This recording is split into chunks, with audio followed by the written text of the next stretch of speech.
Welcome to History Adventuring. This is episode number 356. I'm Brad Hall, and today we're looking at Peoria, Arizona in the days of social distancing, March 2020. Before I start, I want to say that I agree that history is written by the survivors, and I had a feeling that I would survive the coronavirus. It just made sense to me to do the things that had been suggested, like social distancing.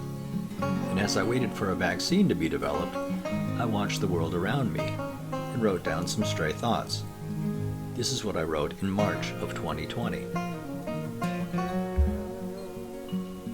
It's March 20th, 2020, and the coronavirus is out there, so everyone is doing their part, doing social distancing.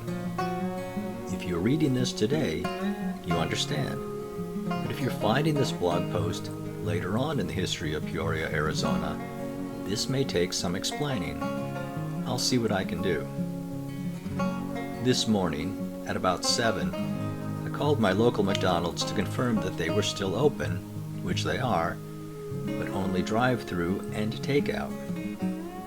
I went over there just to kind of see what it looked like, and yes, I was able to go in and get my coffee. But as you can see, indoor dining is not allowed. I stood outside and drank my coffee. It's a beautiful day in Peoria, not a cloud in the sky. My friend Pancho came over to get coffee too, and a hash brown, which was nice because standing there alone just feels kind of weird. We stood 6 feet apart, because that's part of the instructions for social distancing now.